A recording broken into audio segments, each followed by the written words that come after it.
In 2013, I was in the Black Sea in the Artvan area, and I was very captivated by the Caracavan hive, the traditional beekeeping styles, and I really wanted to come back. After years of teaching in the world, natural beekeeping, I haven't been everywhere, but I've been to many places, and I've been to many places around Turkey, which is an astonishing place for beekeepers. There's something so special about this particular place. I think it's going to take me a while when I go back to the United States next week to even find my way with what's so magical here, because there's a lot of honeybees. There's a huge diversity of plants, some of which we have in North Carolina. When I look around, I see some familiar faces, plant faces. But I also see some unfamiliar ones. I see bees going to what we call rhododendrons that would never go to rhododendrons at my house. And to have that blend of that plant and the chestnut is very fascinating to me. To see the other day when we drove around, to see these platforms up on the trees was like, oh my gosh, what is this? Where am I? Because we have bees, we have bears and bees where I live, in the city, in the country where I live, in the mountains. But we put electric fences around them. I think that's because there's more of a larger economic drive with the way American beekeeping happens. So for American beekeepers to tolerate going up and working their bees, they just have too many hives, they just wouldn't want to bother. I think there's something to the scale of beekeeping and life and the demand on bees that is a kinder, more compassionate, more real situation here. So if a beekeeper is wanting to have honey, which is understandable, then they're not looking at 10,000 hives or even necessarily 1,000 hives. They're looking at something more modest that could be for the family and friends, but also sold in the community through a cooperative or however it works here.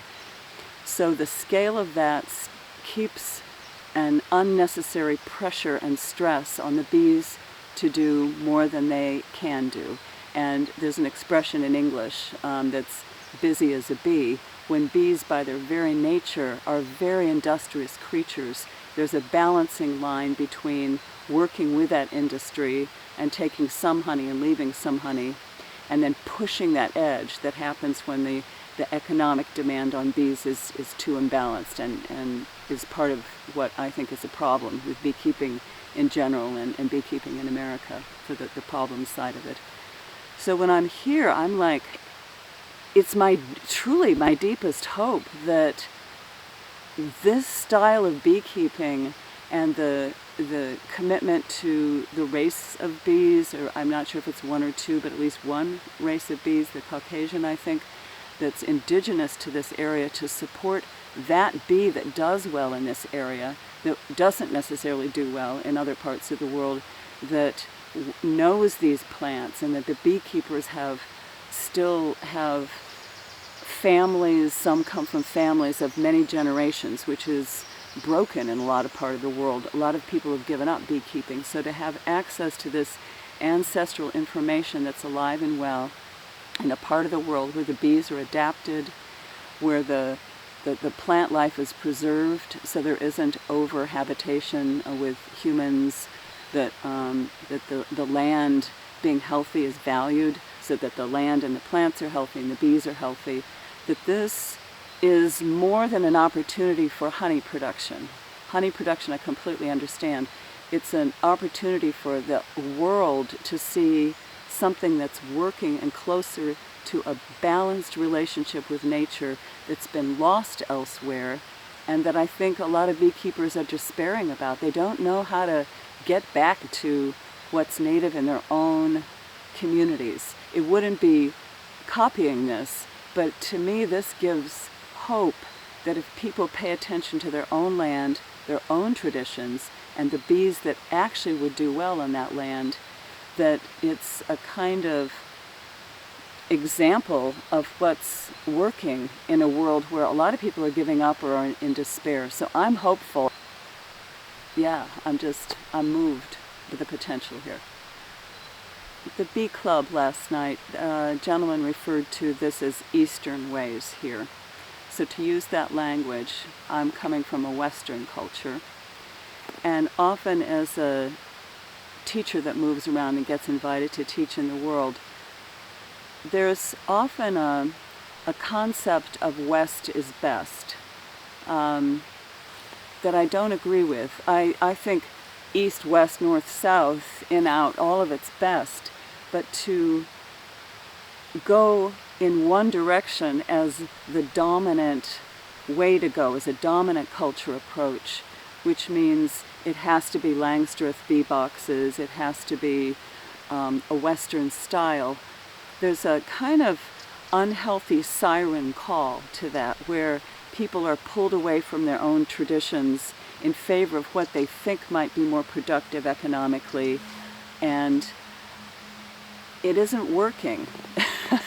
So I feel like one of my jobs is to reflect people's best practices back to themselves. I feel like I'm just roaming around learning and having the privilege of learning. I can share basics, I can talk bee till people are bored to death, but to shine a light on cultures for what's alive there is the point. And so any inclination to have a Western overlay about what's working in the East rather than treasure what's here and then converse with the West, and maybe, everybody influences everybody. We all want to learn, and West there's nothing wrong with West, but it gets a lot of airtime. And I think that what's here is what's worth looking at, investing in, talking to elders, talking to people whose grandfathers or grandparents and grandparents were involved in beekeeping, involving young people and their ideas. One of the great ways that I learn as a teacher is to hear people's questions, because they stretch me and they grow me, and I don't assume that I know anything. And across 16 years of beekeeping, in fact, some days I feel like I know less and less and less, but in a good way, because it's important to be humble in life, and it's very important to be humble around bees. So again, I just feel the preciousness, truly, of this place, the people here, the bees here, and I bow, truly.